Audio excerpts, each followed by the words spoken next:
Amém, irmãos? Vamos para o nosso assunto desse período, desse momento. Se eu fosse colocar um título aqui, eu colocaria sobre chamado. Esse seria o título, chamado. Nós vamos fazer uma introduçãozinha rápida aqui sobre chamado e ver o chamado na vida de 3 homens de Deus. Nós vamos ver o chamado na vida de Noé, o chamado de Abacuque e o chamado de Moisés. Amém? Tá, então para nossa introdução aqui, vamos ler o texto de 1 Coríntios capítulo 1, versículo 1. 1 Coríntios capítulo 1, versículo 1.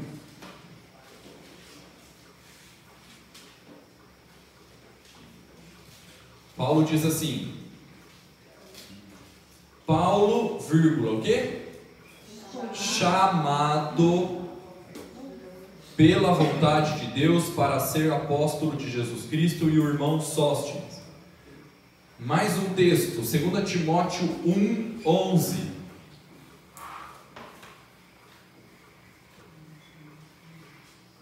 E nós vamos encontrar aí uma palavra que é sinônimo de chamado.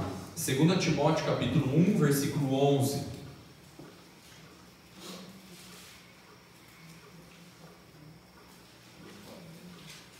Paulo diz o seguinte: para o qual eu fui designado, que significa também chamado. Ele foi designado o quê? Pregador, apóstolo e mestre. Então ele sabia exatamente qual era o chamado dele. Ele sabia exatamente o que Deus queria que ele fizesse. Ele sabia exatamente qual é a área específica de atuação dele nessa terra. Ele sabia exatamente qual era. Tá? E ele foi chamado, designado para isso. O que é um chamado? Como nós poderíamos definir chamado? Chamado é uma obra incrível, dado para uma pessoa inadequada para fazer algo impossível por um tempo indeterminado, sem os recursos suficientes. Essa vai repetir. Isso é um chamado. Chamado é uma obra incrível, dado a uma pessoa inadequada para fazer algo impossível por um tempo indeterminado, sem os recursos suficientes. Isso é um chamado. É uma obra incrível, dado a uma pessoa inadequada para fazer algo impossível por um tempo indeterminado, sem os recursos suficientes. Isso é chamado, viu? Então, o dia que você acordar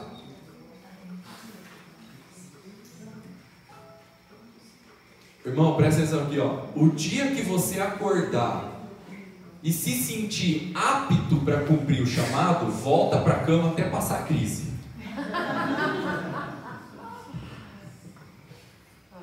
Porque o chamado, ele tem que nos dar essa sensação mesmo que nós somos inadequados. Por quê? Porque o chamado, ele coloca a gente num lugar onde Deus quer colocar. Num lugar chamado dependência. O chamado, ele coloca você aí. Então, se você se sente apto, talvez você ainda não se encontrou no chamado. Porque quando você se encontra no chamado, você tem a sensação que você tem que fazer uma obra incrível, que você é uma pessoa inadequada para fazer algo impossível por tempo indeterminado, sem os recursos suficientes para isso. Ele te coloca nesse lugar de dependência. O chamado, ele faz isso. O Davi tinha um filho chamado Salomão e ele sabia qual era o chamado específico de Salomão. E sabendo disso, olha o que Davi disse para toda a congregação de Israel a respeito do chamado de seu filho Salomão.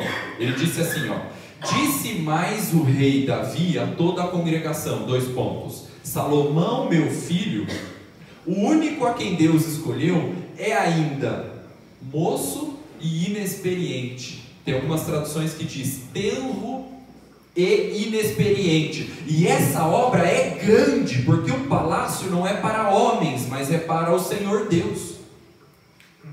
1 Crônicas 29:1, desculpa. 1 Crônicas 29:1. Davi disse para toda a congregação: Salomão, meu filho, é o único a quem Deus escolheu, é tenro e inexperiente. E essa obra é grande, porque o palácio não é para homens, é para Deus.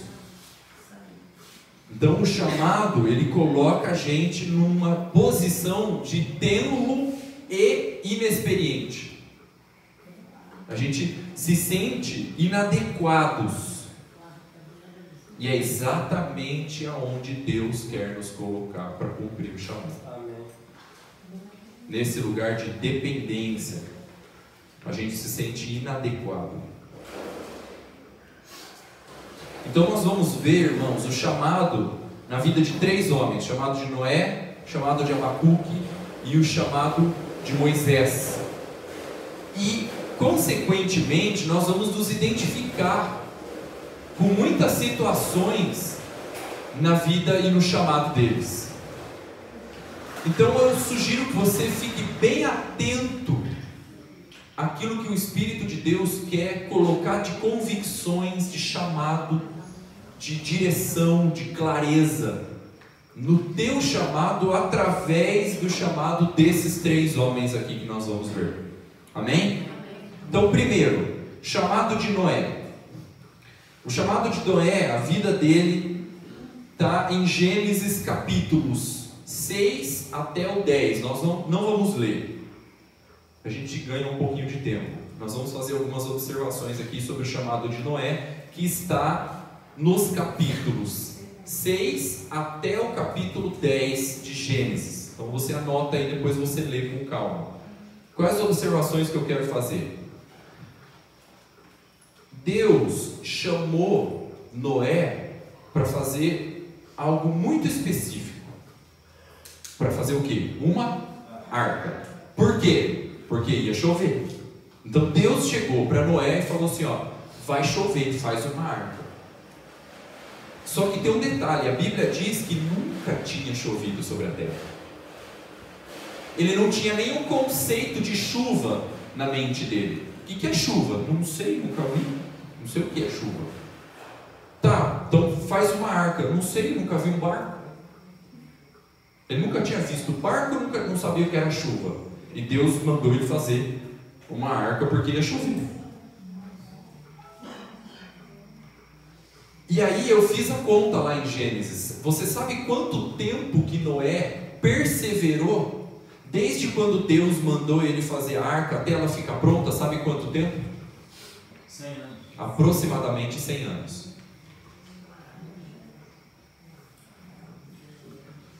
Noé perseverou 100 anos numa coisa que ele nunca viu. E nós queremos perseverar nas coisas que a gente viu, né? Mas fé é você perseverar naquilo que você nunca viu. Isso é fé.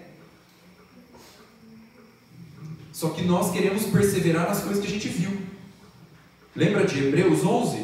Fé é a convicção daquilo que você nunca viu. A certeza daquilo que você espera. Então Noé, ele começou a fazer uma arca porque ia chover. Você imagina ele falando isso para as pessoas: está louco? Que é chuva? Que é arca? Não é, vai entrar um monte de bicho. Bicho? Vai entrar bicho aí. Está louco? Só que Noé perseverou.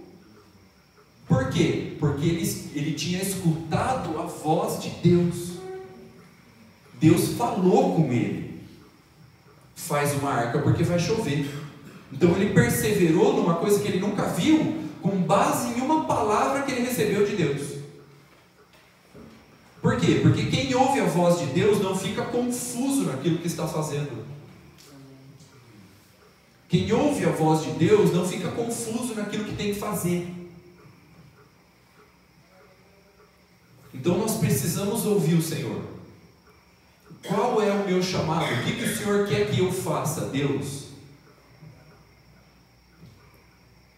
Qual é a tua visão celestial para a minha vida específica? Solta as coisas um pouco e vai ouvir o que Deus quer.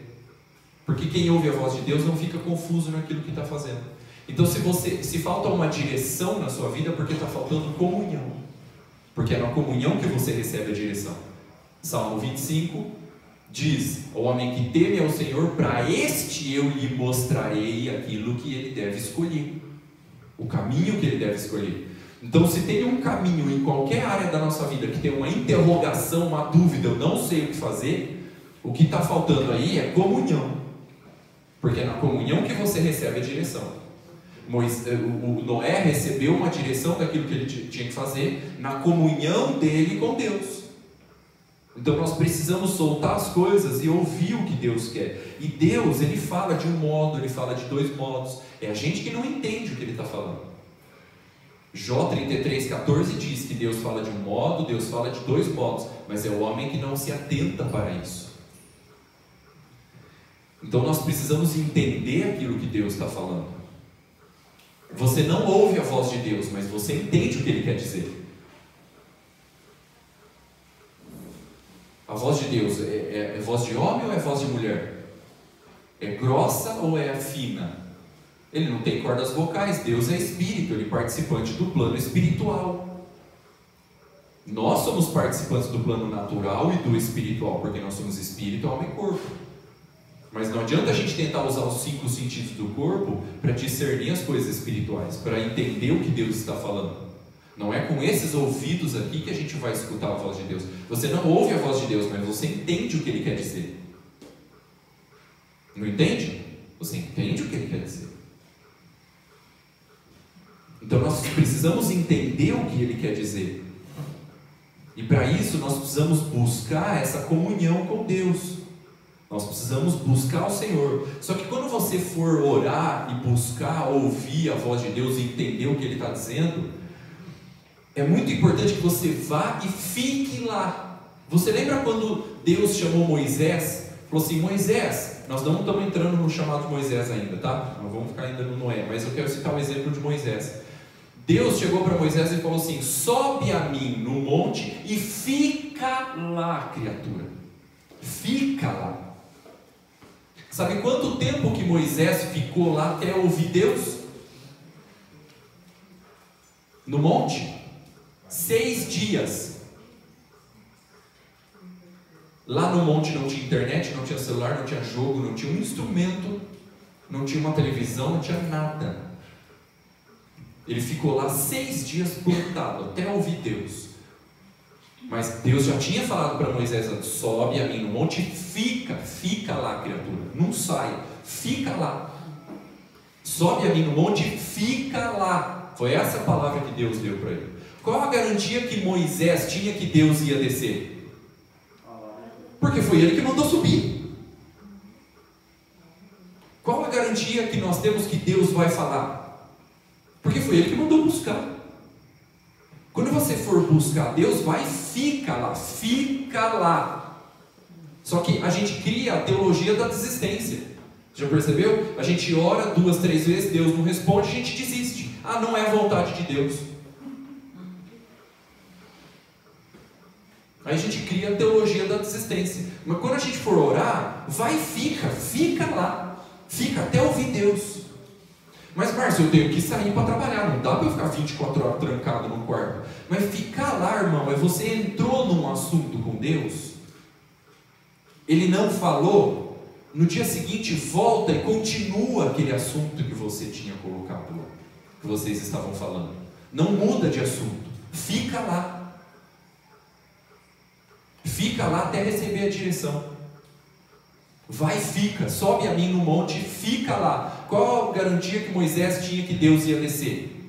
Porque foi ele que mandou subir. Qual a garantia que nós temos que Deus vai dar a direção? Porque foi ele que mandou buscar.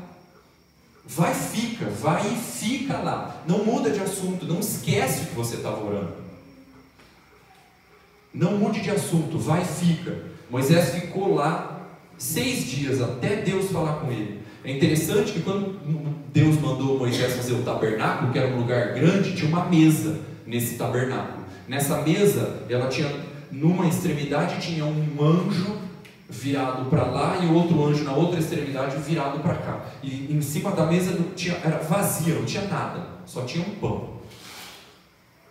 E embaixo da mesa tinha um testemunho, que era a lei. E ali Moisés ia receber a presença de Deus, a voz de Deus, a direção de Deus para a vida dele.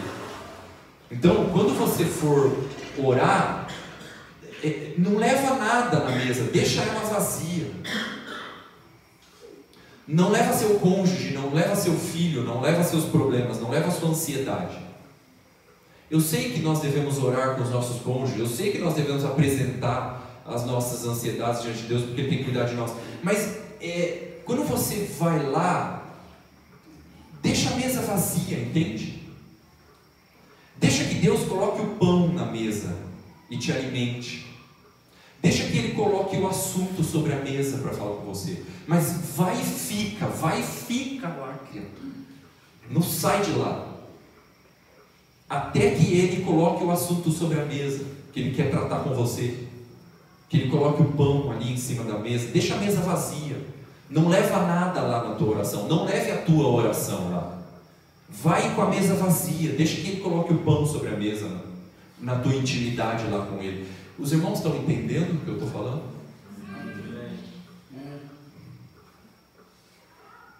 É por isso que muita gente tem a palavra lida, mas não tem a palavra dita. Você já percebeu? Existe uma palavra lida e existe uma palavra dita. Tem gente que sabe o versículo, mas não tem a palavra. Sabe encontrar um endereço bíblico, mas não tem a revelação. Tem a palavra lida, mas não tem a palavra dita da boca dele. É por isso que o testemunho, a lei, tinha que ficar ali embaixo. Quando você for orar, a mesa tem que estar vazia para você ouvir. Mas deixa a Bíblia sempre ali por perto. Mas não fique só com a palavra lida. Deixa a mesa vazia. Deixa que Ele dite a palavra para você. Deixa Ele falar. Solta as coisas um pouco e vai ouvir o que Deus quer. Porque quem ouve a voz de Deus não fica confuso naquilo que está fazendo. Então nós precisamos receber direção na nossa comunhão. Se nós estamos sem direção, é porque nós estamos sem comunhão.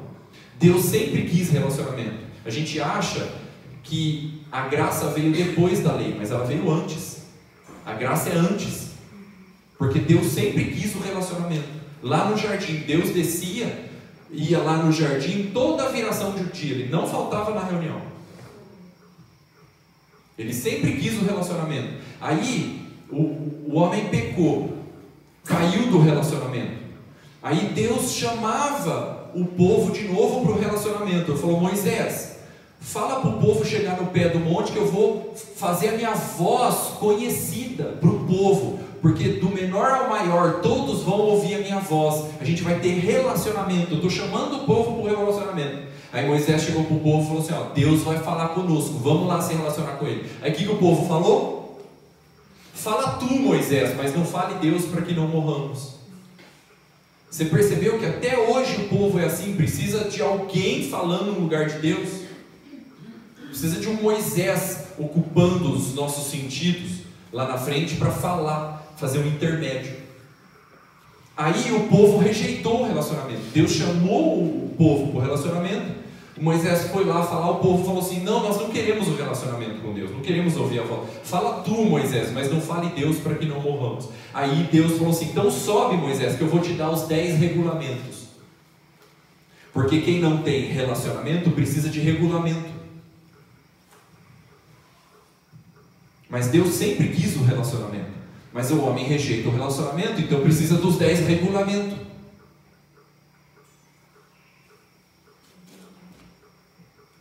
Então nós precisamos restaurar o relacionamento. Jesus veio e depois enviou o Espírito Santo para restaurar o relacionamento. Porque ele sempre quis o relacionamento. O relacionamento veio antes do regulamento. A graça veio antes da lei. Deus sempre quis o relacionamento. Mas o homem rejeitou o relacionamento. Então ele teve que viver por regulamento. Quem não tem relacionamento precisa de regulamento. Então nós precisamos ouvir a voz de Deus, entender o que Ele está dizendo.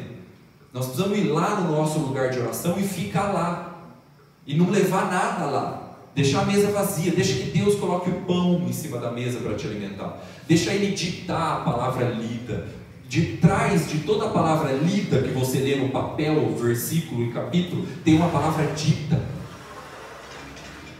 Busque essa palavra dita que está escondida atrás dessa palavra lida. Por isso que tem muita gente que tem a palavra lida, mas não tem a palavra dita. Sabe o versículo, mas não tem a visão. Sabe o endereço bíblico, mas não tem revelação. Porque tem a palavra lida, mas não tem a palavra dita. A palavra dita, ela está escondida. Está escondida só para aqueles que buscam. Tem um Provérbios que diz assim: a glória de Deus é esconder as coisas, mas a glória dos homens é encontrar essas coisas escondidas. Por quê? Porque Deus não esconde essas coisas de você. Ele esconde essas coisas para você. Para você encontrar. Mas para você encontrar, isso é só para os íntimos. Ao homem que teme ao Senhor, para este eu lhe mostrarei o caminho que ele deve escolher. Isso é só para os íntimos. O texto diz: clama-me e responder-te-ei, e anunciar-te coisas grandes e ocultas que não conheces. Isso é só para quem clama. E aí, quem clama, quem tem intimidade, recebe informações privilegiadas. Noé recebeu uma informação privilegiada. Faz uma arca porque vai chover. Ele recebeu uma informação privilegiada e salvou ele e a família dele de toda uma geração que pereceu. Por quê? Porque ele recebeu uma informação privilegiada. Hoje, informação vale mais do que petróleo antigamente. Quem recebe informação privilegiada sai na frente. Agora, onde que nós vamos conseguir essas informações privilegiadas? No relacionamento. Orar é consultar aquele que já sabe o futuro. Então nós precisamos soltar as coisas e ir lá ouvir o que Deus quer. Por que Noé perseverou 100 anos numa coisa que ele nunca viu? Porque ele recebeu uma informação privilegiada lá no relacionamento. Ele não tinha regulamento. Ele tinha relacionamento. Ele ouviu Deus. Então nós precisamos entender o que Deus está dizendo. Aí o Noé, ele tinha que vender a visão para a esposa e para os filhos, né? Você imagina, amor, vai chover. Que? A gente tem que fazer um barco. Barco? Vai entrar um monte de bicho. Tá louco? Você imagina? E tinha que vender a visão para os filhos também, né? É interessante como o Noé, ele conseguiu vender a visão para os filhos dele, e Davi não, né? Você começa a comparar a paternidade de Noé, Davi, Jó. Já viu a diferença entre a paternidade de Davi e Jó? Quando o filho de Davi, o Absalão, morreu, qual foi a reação de Davi? Meu filho, Absalão, quem me dera eu tivesse morrido por ti, meu filho, Absalão. Gritava, desesperado. Quando os filhos de Jó morreu, qual foi a reação de Jó? Deus deu? Deus tirou? Bendito seja o nome do Senhor. Por que reações tão diferentes em uma situação tão semelhante? Por uma coisa chamada consciência. Por quê? Porque Davi sabia que ele não tinha dado o melhor para os seus filhos enquanto vida. Então ele gritou quando os filhos dele já não podiam mais ouvir. Ele amou fora de tempo. O Jó não. Quando os filhos dele morreu, ele sabia que o Jó tinha dado o melhor para os filhos dele enquanto vida. Lembra que ele sacrificava pelos filhos? Por acaso, se os meus filhos tivessem pecado, ele já fazia um sacrifício pelos filhos dele. O Davi, ele foi o melhor rei de Israel e o pior pai da Bíblia. Venceu o gigante Golias, mas não conseguia vencer as barreiras gigantescas de relacionamento que tinha dentro de casa. Ele tinha o coração de Deus, mas não tinha o coração dos seus filhos. Homem segundo o coração de Deus. E Noé, ele vendeu a visão para os filhos dele. Por isso que em 1 Timóteo 5,8 diz: aquele que não cuida dos seus, e principalmente os da própria casa, tem negado a fé e é pior do que o descrente. Então nós não podemos negligenciar a casa em prol do chamado. O Ivan Baker, ele falava assim: não edifiquemos o reino de Deus sobre as ruínas do nosso lar. Então, se você pegar a Bíblia e jogar no chão e pisar em cima dela, você não está negando a fé. Mas se você negligenciar os seus e os da própria casa, você está negando a fé. Quem é os seus da própria casa? Quem mora com você? Pai, mãe, irmãos, filhos, esposa, cônjuge. Quem mora com você? Esses aí, os da nossa própria casa, nós temos que cuidar deles. E Noé, ele cuidou da sua casa. Noé cuidou da sua casa. Noé era lavrador, mas foi chamado para fazer um trabalho de carpinteiro. Lembra que ele era lavrador? Ele fazia vinha, ele até se embriagou com a vinha que ele lavrou. Mas Deus chamou ele para fazer um barco de madeira, um trabalho de carpinteiro. Por quê? Porque Deus chama os improváveis. Deus, ele não chama os capacitados, ele capacita os chamados. Ele chama os inadequados, os improváveis. Ah, Márcio, eu entendo o chamado de Deus para a minha vida, mas eu me sinto inadequado. A minha área é outra. Então é você mesmo. Então é você mesmo que Deus está chamando. Porque Ele chama aqueles que não são, para confundir aqueles que são. Ele chama os improváveis. Então o que nós aprendemos com o chamado de Noé? Que nós precisamos ouvir a voz de Deus, porque aquele que ouve a voz de Deus não fica confuso naquilo que faz. Aí nós temos que perseverar naquilo que Deus nos disse, ainda que pareça loucura. Nós precisamos vender a visão para a nossa família, cuidar dos nossos. Nós aprendemos que Deus não chama os capacitados, Ele capacita os chamados. Então, algumas conclusões aqui. Nós precisamos buscar ser mais conscientes. Nós precisamos despertar, não basta acordar. Nós precisamos servir no ministério, no chamado, sem as pendências emocionais. Nós precisamos vencer as nossas carências emocionais para servir bem no propósito no ministério. Por quê? Porque aquilo que tem poder para te mover, tem poder para te parar. Então, se você se move por aceitação, a rejeição vai te parar. Se você se move por dinheiro, a falta dele vai te parar. Porque o que tem poder para te mover, tem poder para te parar. Então, para você servir bem no propósito, você precisa vencer as carências e as pendências emocionais primeiro.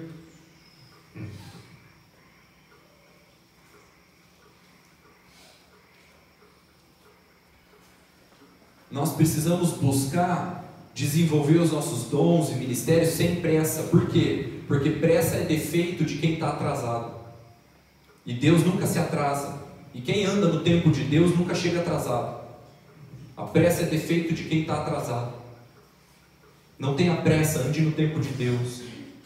Se alinhe com o que Deus está fazendo. Você está acompanhando o que Deus está fazendo? Nós precisamos buscar no ministério ter senso de delegação, para a gente entender que nós somos enviados e não fugitivos.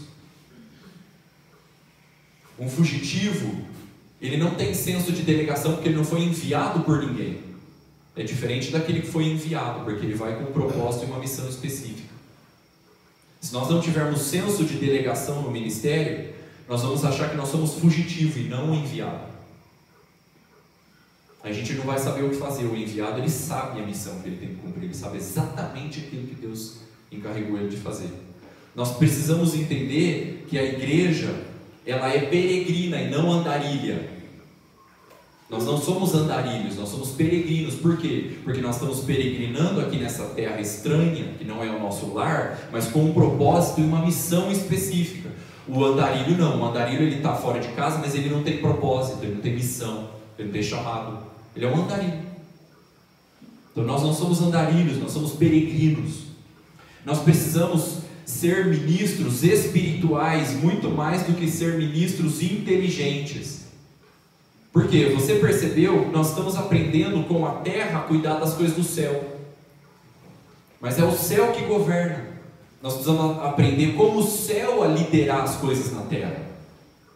Nós precisamos ser espirituais, não inteligentes. A igreja precisa de ministros espirituais, com discernimento espiritual, não com capacidade intelectual. Por quê? Porque senão a gente vai começar a aprender com a terra a administrar as coisas do céu.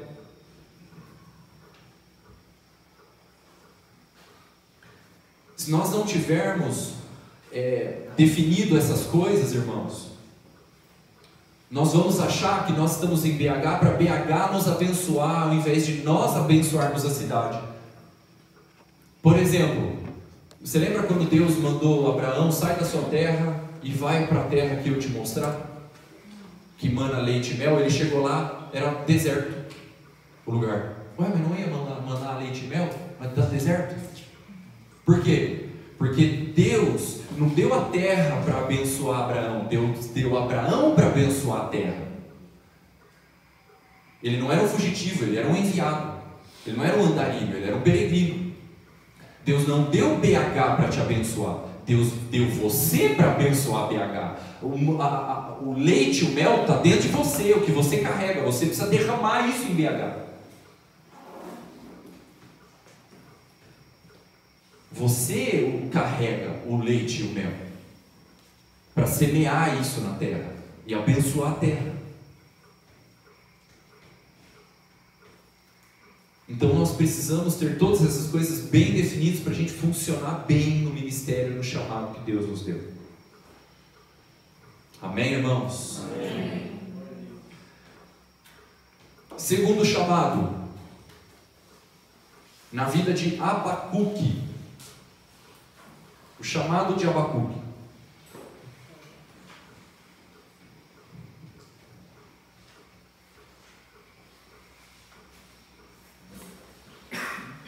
Chamado de Abacuque.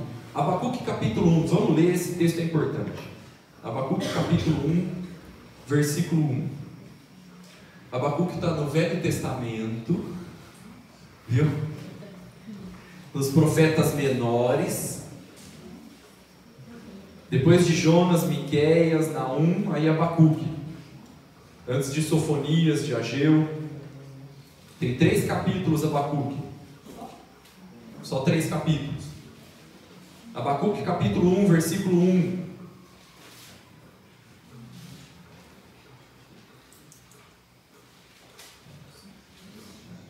Olha o que diz aí. Sentença revelada ao profeta Abacuque, verso 2.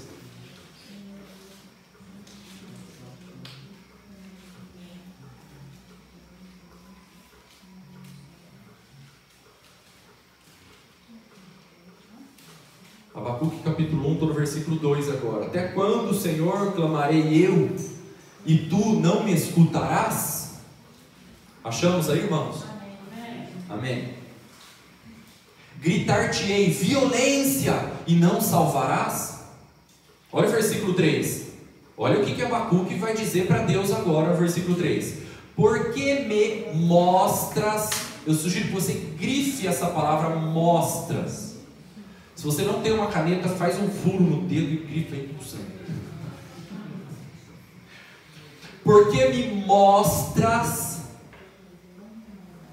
O que Deus estava mostrando para ele? a iniquidade e me fazes ver a opressão?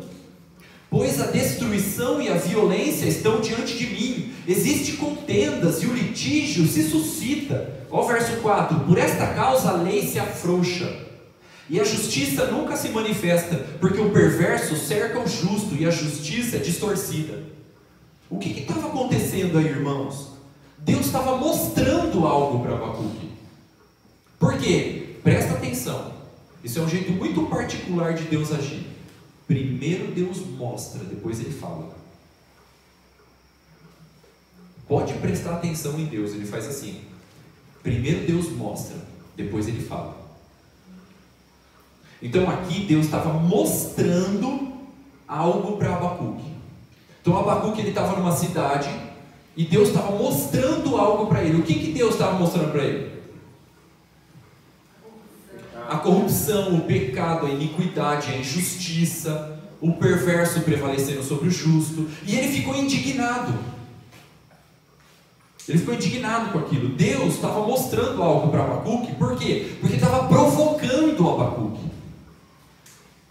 Por quê? Porque Deus queria usar Abacuque para resolver aquele problema. Geralmente, quando Deus te mostra algum problema, Ele quer usar você para ir resolver. Ele está te provocando uma indignação em você para você ir resolver. É por isso que você vê as coisas erradas que estão acontecendo. Porque Deus está te mostrando. Primeiro Deus mostra, depois Ele fala. Quais são as coisas que você está vendo? O que Deus está te mostrando? Deus mostrou um problema para Abacuque. Porque estava provocando Abacuque, porque queria usar Abacuque para resolver aquele problema. Deus mostrou a escravidão para Moisés, porque queria usar Moisés para libertar o povo da escravidão. Deus mostrou a fome para o José do Egito, por quê? Porque queria usar o José do Egito para resolver o problema da fome. Quais são os problemas que tem em BH? Em Pedro Leopoldo e Campo Belo? São Paulo, Agudos. Quais são as coisas que Deus está te mostrando? Ele está te provocando, porque muito provavelmente Ele quer usar você para resolver esse problema. Isso está totalmente conectado ao teu chamado e às tuas habilidades específicas, aquilo que você carrega dentro de você. Ele quer usar você para resolver isso daí, porque primeiro Deus mostra, depois Ele fala. Então preste atenção naquilo que Deus está te mostrando. O que Deus está te mostrando? Tem gente que Deus mostra para certas pessoas o problema da corrupção, porque quer usar lá o Sérgio Moro e o Deltan Dallagnol para resolver esse problema. Então mostra para eles, para provocar eles, para eles ir a causa resolver. Aí Deus mostra para alguns o problema das prostitutas, dos órfãos, nas escolas, os depressivos. O que Deus está mostrando para você? Muito provavelmente Ele quer usar você para resolver esses problemas que você está vendo. Principalmente se você se sente indignado com aquilo. Quais são os problemas que você resolveria no mundo? Faz uma lista, escreve isso, eu não posso suportar. Então muito provavelmente Deus quer usar você para resolver isso daí. Muito provavelmente isso está vinculado com o teu chamado específico. Eu lembro quando eu tinha acabado de me converter. Eu estava pregando o evangelho para o meu colega de trabalho, dentro da empresa. E ele usava drogas e eu comecei a pregar o evangelho para ele. Aí veio um outro colega de trabalho, que é irmão também, congrega em outro lugar. Aí ele me interrompeu e falou assim: eu não concordo com o que você está falando, porque não foi assim que eu aprendi do meu pastor da minha denominação. Aí o cara que eu estava tentando evangelizar aqui olhou para nós dois, né? E falou assim: se vocês dois são cristãos e não se entendem, vocês querem me convencer do quê? Ele me matou quando ele disse isso, né? Nem se eu tentasse dizer alguma coisa, argumentar alguma coisa para ele, nem a mim ia me convencer. Porque ele tinha razão. Nós estávamos divididos. Nesse dia eu fui embora para casa. Eu lembro que eu chorei. lá sozinho em casa. Chorei e comecei a pedir perdão para Deus pelas nossas divisões. Primeiro Deus mostrou isso para mim. Aí depois Ele falou, Márcio, João 17. A fim de que todos sejam um, para que o mundo creia. Porque primeiro Deus mostra, depois Ele fala. A divisão da igreja em Agudos virou meu inimigo. Até o último fôlego de vida que eu tiver nessa terra, eu vou combater isso. Eu vou pregar a unidade da igreja, eu vou profetizar a unidade da igreja, eu vou acreditar na unidade da igreja, eu vou lutar por isso. Deus me mostrou, depois Ele falou, porque primeiro Deus mostra, depois Ele fala. Isso me levanta da cama cada manhã. Eu não vou pro caixão enquanto eu não resolver esse negócio. Porque primeiro Deus mostra, depois Ele fala. Aquilo que Deus te mostra, depois Ele vai te falar, que nem Ele fez com Abacuque. E muito provavelmente aquilo que Ele está te mostrando, Ele está provocando você, para você ir resolver esse problema. Porque Ele quer usar você. Por quê? Porque isso tem a ver com o teu chamado. Uma pessoa inadequada para fazer algo incrível, por tempo indeterminado, sem os recursos suficientes, para fazer uma coisa impossível. Você é chamado. O que Deus está te mostrando? Primeiro Ele mostra, depois Ele fala. Você já percebeu que Ele levanta um homem para cada problema daquela geração? O José do Egito, por exemplo. Qual era o problema da geração do José do Egito? A fome. Aí Deus levantou quem? O José do Egito, com dom de liderança e administração. A terra inteira estava passando fome. Me desculpa a minha expressão, mas a terra inteira comia na mão dele. Literalmente. Ele alimentou toda uma geração com o chamado dele. Ah, Márcio, mas eu não sou chamado de tempo integral que nem você. Mas José do Egito também não era, ele trabalhava. Ele administrava todo o reinado lá do faraó, no Egito. Ele administrava tudo, ele trabalhava. E ele fez uma diferença na geração dele, na onde ele trabalhava, com o dom que ele tinha. Aí a próxima geração do José do Egito, quem era?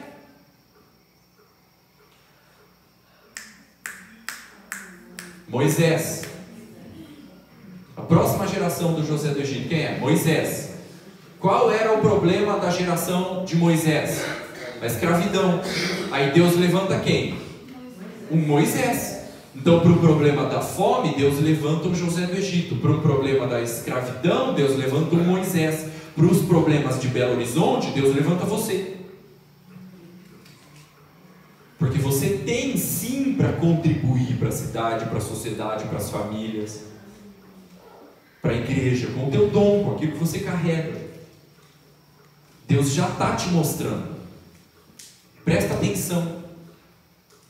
Porque agora Ele vai falar, olha o que Ele fez com Abacuque, no capítulo 2, versículo 1. Olha o que o Abacuque está dizendo aí. Por-me-ei na minha torre de vigia. O que ele foi fazer? Foi orar, foi buscar Deus. Por-me-ei na minha torre de vigia, colocar-me-ei sobre a fortaleza e vigiarei.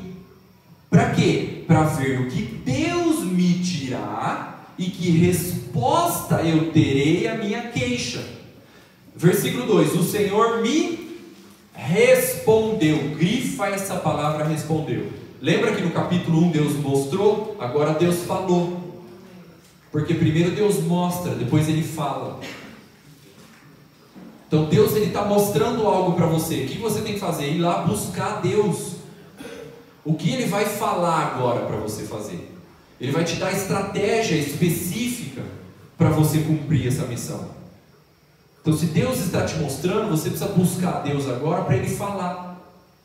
Ele falar o que você tem que fazer.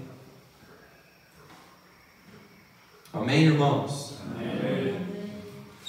Terceiro e último chamado, o chamado de Moisés. E eu termino por aqui. Êxodo capítulo 2, versículo 11. Êxodo é mais fácil achar, hein? Segundo livro aí da Bíblia, depois de Gênesis. Êxodo 2, 11. Olha o que diz aí. Naqueles dias, sendo Moisés já homem, saiu a seus irmãos e viu. Olha aí, ó, Deus mostrando, ó, viu os seus labores penosos, vírgula, e viu. Vocês estão acompanhando aí, não? Êxodo 2:11. Naqueles dias, sendo Moisés já homem, saiu aos seus irmãos e viu seus labores penosos. Ponto, vírgula. E viu, tá vendo Deus mostrando aí para ele? Viu que certo egípcio espancava um hebreu, um do seu povo. Ó Deus provocando Moisés.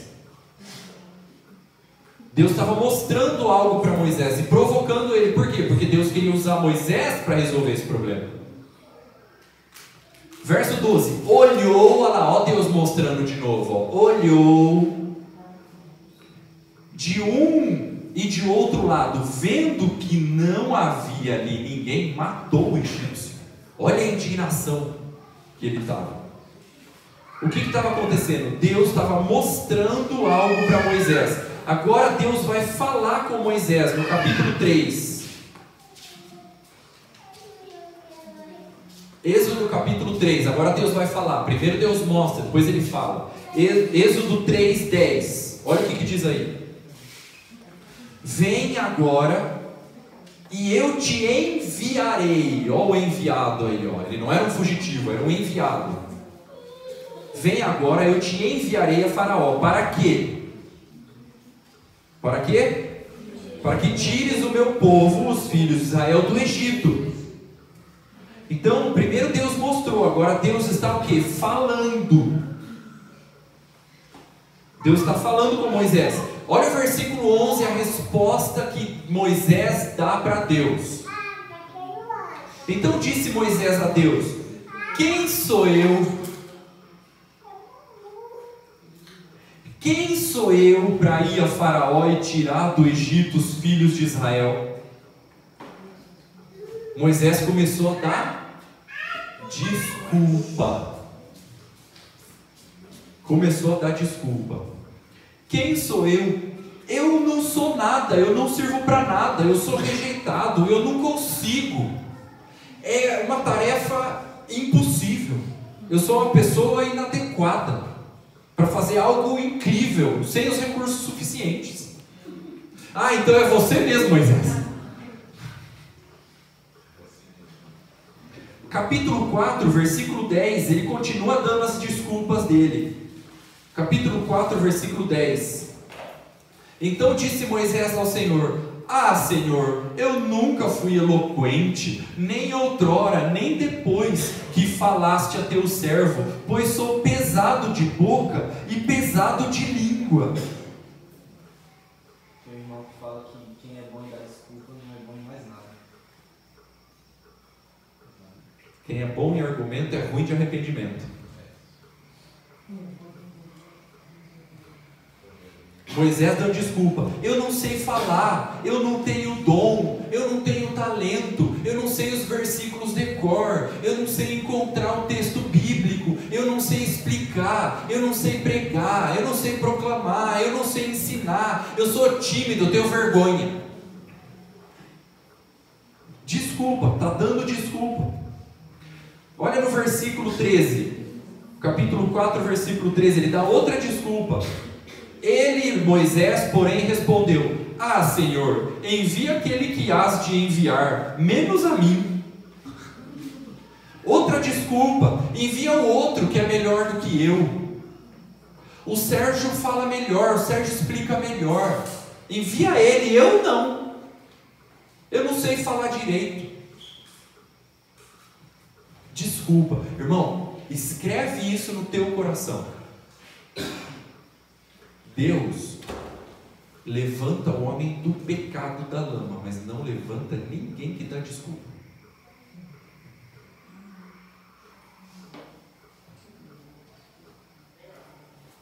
Então a primeira coisa que nós precisamos fazer é parar de dar desculpa. Para de dar desculpa.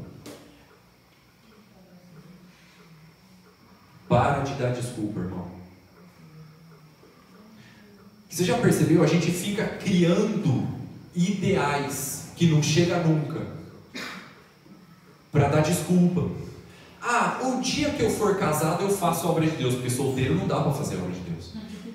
Aí ele casa e fala, agora eu estou ocupado cuidando da minha esposa e dos filhos. O dia que eu voltar a ficar solteiro, aí eu faço a obra de Deus. Eu não tenho trabalho, eu preciso de dinheiro para fazer a obra de Deus. O dia que eu tiver trabalho, eu faço a obra de Deus. Aí começa a trabalhar e fala, agora eu não tenho tempo para fazer a obra de Deus, porque eu estou trabalhando. Eu preciso de carro para fazer a obra de Deus, para poder visitar as pessoas. O dia que eu tiver carro, aí eu faço a obra de Deus. Aí a hora que compra carro não sai do shopping, aí não faz a obra de Deus porque está ocupado passeando. O dia que eu tiver filho, eu faço a obra de Deus, porque precisa ter filho para fazer a obra de Deus. Aí quando tem filho, agora eu estou ocupado. O dia que eu não tiver mais filho, aí eu faço a obra de Deus. Aí fica dando desculpa, fica procrastinando, fica enrolando, dando desculpa, colocando ideais que não chegam nunca. Aí sabe o que acontece?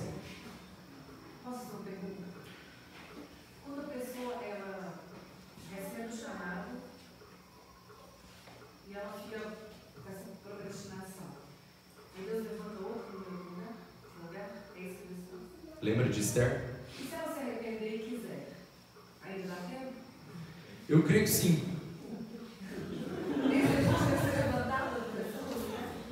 Eu creio que sim. O tempo perdido não recupera mais. O tempo perdido não recupera mais. Mas a gente sempre vai encontrar o lugarzinho de arrependimento, né? Ele é um ladrão da cruz. Mas eu creio que sim. Jonas, né?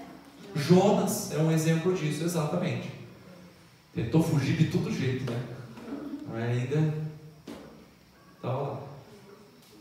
Ainda assim é perigoso isso daí. Por quê? Eu tenho pensado no seguinte: que Deus, Ele escreve o nosso chamado a lápis. E nós temos a borracha das nossas decisões na mão.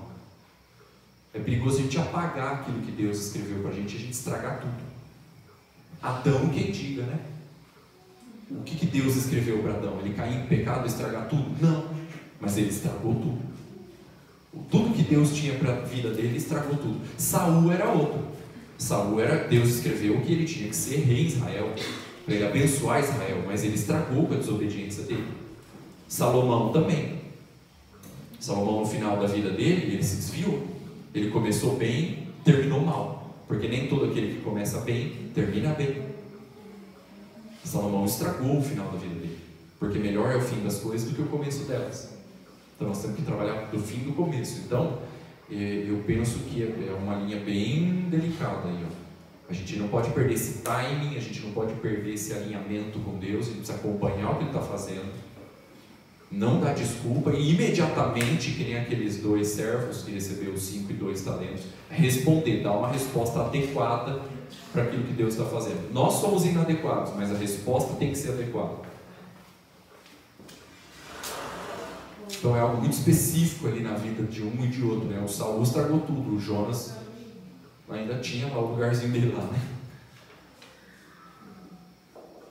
Alguém ia perguntar alguma coisa? Eu ia. Na verdade, você acabou respondendo, porque diante disso, né, que você falou, de que Deus escreve com lápis e as nossas escolhas são uma borracha. Então, baseado nisso, né, com Jonas, Deus escreveu e o próprio Deus colocou Jonas no caminho, né? Então, Deus mesmo moveu as circunstâncias. Agora, com Saul não, com os outros não. Então, eu acredito, quero saber se você acredita nisso também, ou se está baseado. Deus tem seus especiais. Sim? Ele levanta algumas pessoas com funções específicas. A pessoa não é especial, o serviço que ele faz é especial. Eu creio. Então, agora, nós temos aí exemplo de Jonas e o exemplo de Saul, para a gente aprender com o exemplo deles, né?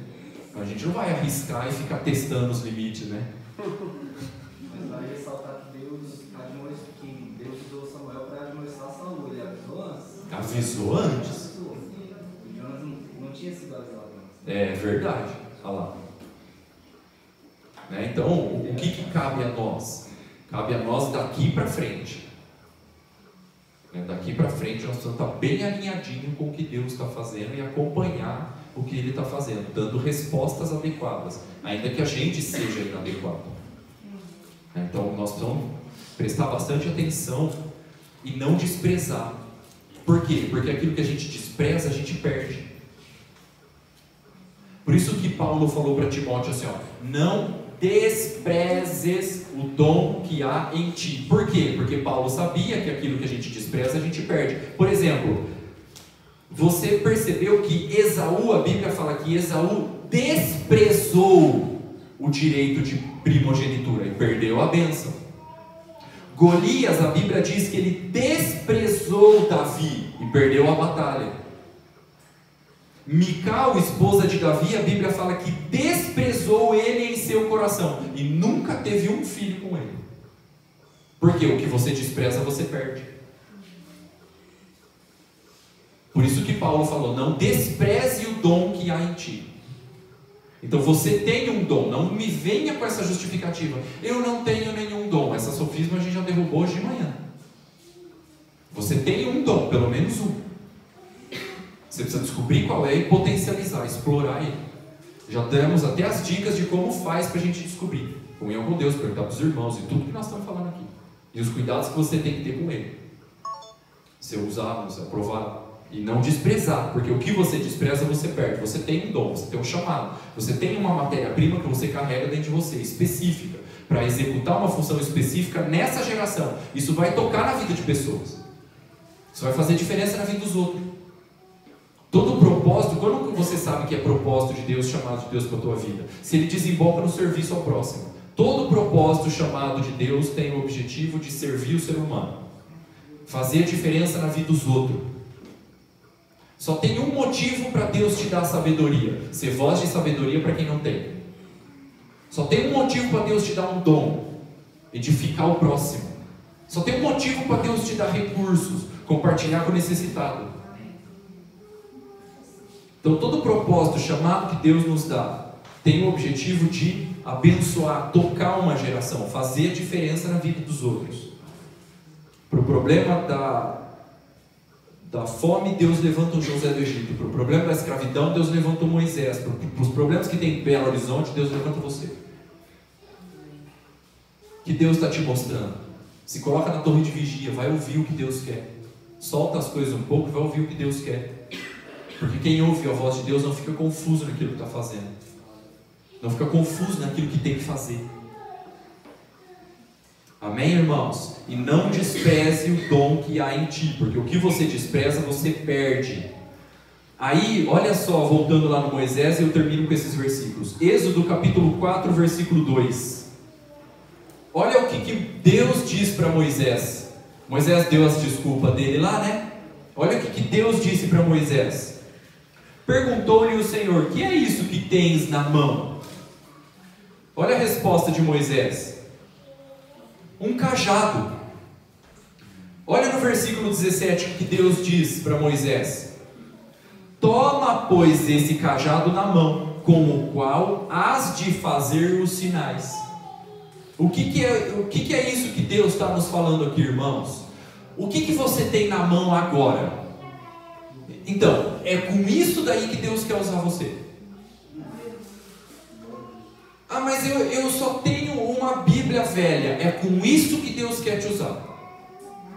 Eu só tenho um pouco de dinheiro. Então é com isso que Deus quer usar você. Ah, eu só tenho isso. Então é exatamente você. O que você tem na mão? Eu só tenho um cajado. É com esse cajado que você vai fazer a obra. Não fica jogando um ideal. É agora, é imediatamente. Deus quer usar a tua vida. Você não é um acidente. Você foi planejado, desenhado, sonhado detalhadamente para você viver exatamente no lugar onde você está, como um enviado, não como um fugitivo, como um peregrino, não como um andarilho, com um propósito e uma missão específica para você fazer. E ninguém melhor do que você para realizar essa tarefa. Se você é olho, você tem que enxergar. Não fuja da sua função. Se você é ouvido, você foi feito para ouvir. Se você é boca, você tem que ensinar. Qual é o teu dom? Qual é a tua habilidade? O que Deus mostrou para você? Com qual problema Deus está te provocando? Ele quer te usar para solucionar isso. Com as habilidades que você tem, com o dom que você tem. Deus quer usar você. Mas eu só tenho um cajado. É exatamente com isso que Deus quer te usar. Mas eu não sei falar, então é você mesmo. Mas eu sou inadequado, eu não tenho recurso suficiente, então é você. Não dá desculpa. Deus levanta o homem do pecado e da lama, mas não levanta ninguém que dá desculpa. Para de dar desculpa. Deus quer usar você, irmão. Deus quer usar a tua vida.